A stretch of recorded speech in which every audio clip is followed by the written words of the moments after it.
Hey everyone, welcome to my new channel called The Tested Home. My goal with this channel is to run in-depth tests and comparisons on products that many of us use in our homes every day, so that you can decide which products are worth your money. Since this channel is still very new, I may change the direction slightly over time, and I certainly welcome any feedback in the comments. With that being said, let's get into testing some freezer bags. We're testing two different brands today. First, we have the Hefty Freezer Slider Gallon Bags. These bags were $4.99 at my local Target for 25 bags, making them approximately 20 cents per bag. And then we have the Target store brand Up & Up Gallon Slider Freezer Bags. The Up & Up bags were $3.19 at my local Target for 30 bags, making them approximately 10.5 cents per bag. Let's start by testing the thickness of each bag. This is an important factor since freezer bags are designed to protect your food in cold temperatures, and they do this by using a thicker wall than a standard storage zipper bag. The Hefty bags measured roughly 0.06 millimeters thick, and the Up & Up bags also measure approximately 0.06 millimeters thick. However, my calipers moved between 0.05 and 0.06 millimeters with the Up & Up bags, and between 0.06 and 0.07 millimeters with the Hefty bags. In the hand, the Hefty bags felt a bit thicker and less flexible. However, it's hard to say for certain since my calipers only measure to 1/100th of a millimeter. It's important for a freezer bag to stay airtight, so in this next test, let's measure the puncture resistance of each bag.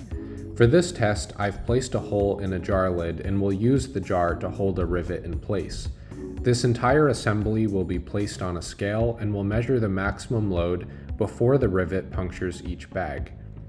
The reason I'm using a rivet is that it doesn't have a perfectly sharp point, which I think should be a better representation of frozen food than something even sharper.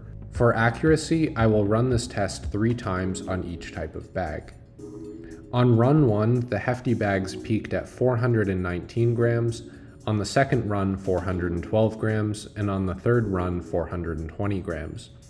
Meanwhile, the Up & Up bags peaked at 310 grams on the first run, 308 on the second, and 322 on the third. On average, the Hefty bags withstood 417 grams of peak force, while the Up & Up bags withstood 313 grams on average. Now let's see how smooth the zipper mechanism is on each bag while closing.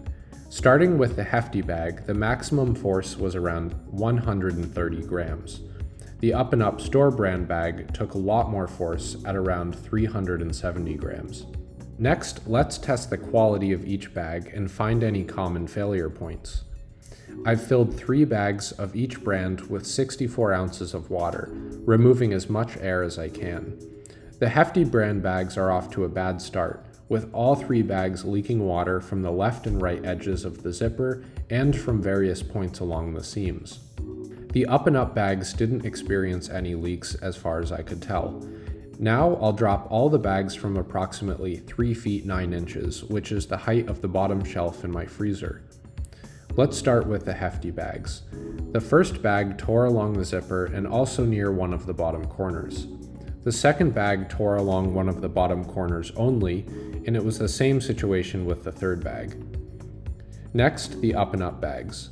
When the first bag dropped, the zipper came open, and the same happened with the second bag.